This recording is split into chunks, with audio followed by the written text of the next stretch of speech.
you talking about this weekend. And I was planning on going to Kansas City, but those changed. On the phone with us right now, returning to the program, Dustin Jacoby. Welcome back, Dustin. Hey, guys. What's going on? Thanks for having me. We appreciate your time. How you doing? How's life been since last time we talked?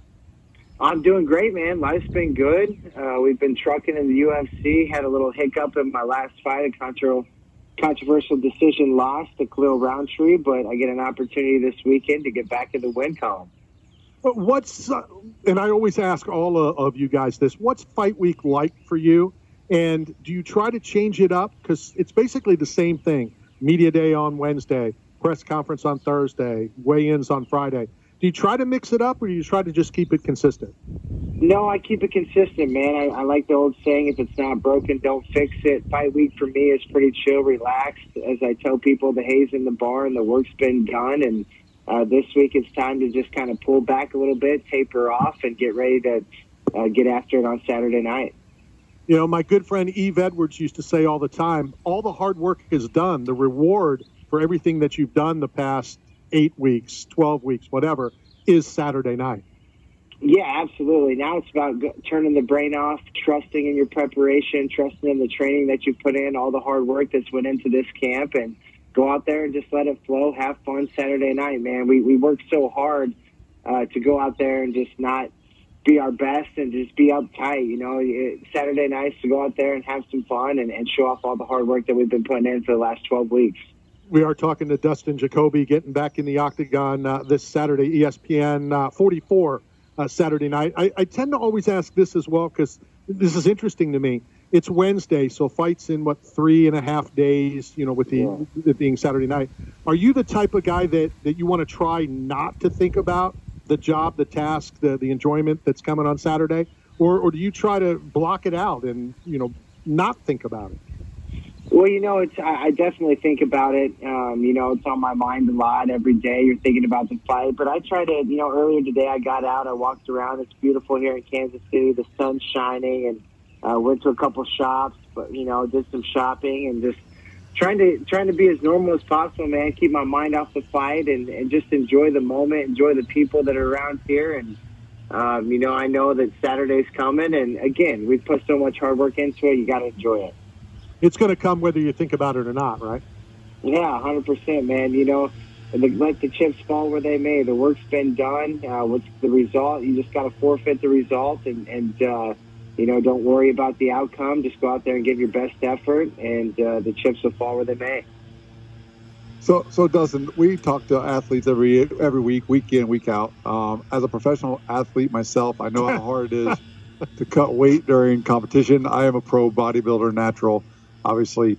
But your Instagram gave me a concept that I didn't think of up until now. We always talk about how most athletes watch the Food Channel while they're in this extreme weight cut and how they find satisfaction in watching Food Channel. But on your Instagram, your last post is about a tequila company. It looks like so I think Bar Rescue should be on the menu now as far as how many shows to watch, the drinking and alcohol and do you fall into that? Do you watch those kind of things? Do you watch shows? Do you miss the bar and the nightlife when you're in a weight cut because you have to cut it out? No, it's, El Bandito is a sponsor of mine. It's a startup tequila company that supports the Hanyak, and I support them, so I make sure to get them out there on fight week. And I'm definitely looking forward to breaking out the Bandito on Saturday night and celebrating with my family and friends. But, I haven't drank in a while, man. It's easy when you got your eyes on the prize and you're chasing a greater reward. And as far as the food goes, that's why I fight a light heavyweight. I fought the majority of my career at middleweight where I had a big weight cut, and fight week was pretty miserable, just putting all of my energy and focus into losing the weight. And now I fight at light heavyweight where I'm a little closer to my natural weight, and I've only got about 10 pounds to lose, which may sound like a lot to the average person, but somebody that's watered up and dieted and prepared for it, it's going to be a simple weight cut. And I know once Saturday night I get that victory, we'll enjoy all the food and all the drinks that can come. You're talking about 10 pounds. That's nothing. Anybody who's listened to this show probably remembers when Johnny Hendricks was on, and it was obviously Wednesday. And he's like, yeah, I'm 24 over. I got plenty of time to lose it. Yeah, exactly. I got a couple teammates right now who are about like that, and that's how I was when I fought middleweight. And even then, the weight would come off easy. I'm just a better fighter at 205, and yeah, man, 10 pounds is nothing. So it's just smooth sailing in this Friday. So we actually had that conversation before you came on in the last segment. Are you a fan, or would you be a fan of actually having the weigh-ins on the day of competition, like wrestling, to kind of change that weight advantage or those drastic weight cuts for advantage in competition?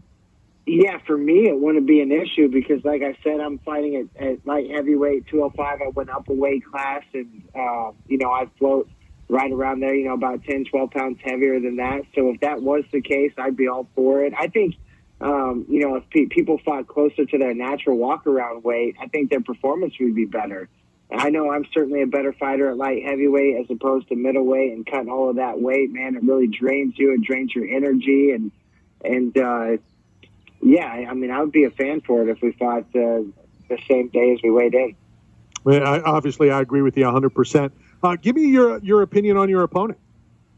Well, my opponent's an undefeated fighter. He's a tough Russian guy. He really brings the fight. He's much shorter and a much shorter reach than me, but he's pretty quick and he's got a lot of power. I have to be focused for 15 minutes if that's what it calls for, and I have to just be in the zone the entire time. You can't slip up one time with a guy like that possesses so much power, but I feel comfortable in this matchup. I've got the experience edge over him. I'm a better striker, I believe. I'm a cleaner striker, and I think my cardio is going to be superior. So while I do have my hands full, there's no doubt in my mind I see my hands raised on Saturday night. You mentioned the 0 in his record. Is that something that you obviously you noticed it right away, but another driving force, for this fight on Saturday? Absolutely. I'm looking to be the first guy to hand him a loss. I've done that several times throughout my professional career. I fought guys 5-0 early on, 8-0 early on, and I took their 0 away from them. So that's definitely a motivating factor in this fight. Nobody's been able to beat him yet, and I think I'll be the guy on Saturday night. Are you a fighter that can watch a fight as a fan and not always, it being work and always trying to pick things up? Yeah, I enjoy the sport. I definitely watch it casually as a fan, and I appreciate the work that goes into it, and I always try to pick up different things from every fighter. I don't just learn in the gym. I learn visually, and when I watch fights, even last weekend, the Adesanya Pereira fight, man, I was taking notes and just enjoying the greatness on that card and in that fight in particular, and big MMA fan. What would you grade Israel on the drop when he was kind of taunting Alex's son? Well, I don't know. He even said it himself. He's pretty petty, and he remembers little stuff like that. And I think that's something that was just motivating him. And while, I don't think I would necessarily point out the kid and choose my battles with the kid. I mean, it's something that I think was driving him. It's something that, going into that fight, he had that plan. There's no doubt in my mind he was visualizing knocking out Pereira and pointing to his kid and doing what he did. So, everything's on the table when you're in there in the octagon, and he just had this time to give a little payback. What's the biggest difference in the sport of mixed martial arts from your very first fight to leading up to this one on Saturday? Well, there's so much, man. The sport's grown just so much over time. There's a lot more eyes on it. It's much more mainstream. It used to be just seems like hillbilly-ish, backyard brawls, and you just weigh in. There'd always be, the moms would be weighing in with the fighters. Their friends would be talking smack, and it's just grown so much, to a mainstream and much more professional level. And I love to see where the sport's at today. It's only going to keep getting better. When I first started, we were getting paid literally peanuts to compete, and of course the pay continues to go up. And I feel like I've kind of helped pave the way. I've been fighting professionally for 13 years, and it's cool to see how far the sport's come. And then I know the next generation of athletes coming behind, they're going to have it even better than me. So that's going to be cool to see.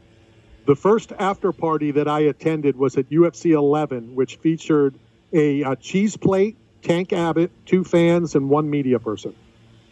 Yeah, it's come a long way since then, huh? It definitely has. In closing, Dustin, what can the fans expect to see when you get back in the octagon on Saturday? Well, pure excitement, man. This fight's really special for me. I made my pro debut in St. Louis, Missouri. I kind of started up in the Midwest, and I've got a ton of family and friends coming. They'll be driving from Illinois, and I got friends and family coming from Colorado. And I think this place is going to be packed for the Hanyak Saturday night. And, I'm going to be fighting my heart out. I'm going to use the energy that I get from those guys and on the walkout and just all week long, man. It's going to be an exciting fight, and there's no doubt in my mind I'm going to get my hands raised. Awesome. Great stuff. Thank you for your time. Enjoy Saturday night. I know we have your address. We're going to send you a care package from 8 Man Strong for coming on and talking to us, and have fun on Saturday. Hey, I sure do appreciate you guys. I'm looking forward to rocking that gear. I always work out in the 8 Man Strong gear. It's good stuff, and we'll have to catch up after I get the victory. Absolutely. And post some of those photos so I can see them, and then I'll reach out to Adam and make sure that the box is even bigger. You got it, man. I will do. All right. Sounds good. Thanks, Dustin. Thanks, guys. Bye. Dustin Jacoby back in the octagon in Kansas City. Like I said, I was planning on going. This was, Billy Q is the co-main event. Yeah. Some great fights on it. But when we come back, we'll talk about my plans for this weekend. This is Knockout Radio, brought to you by 8 Man Strong and Staff Song.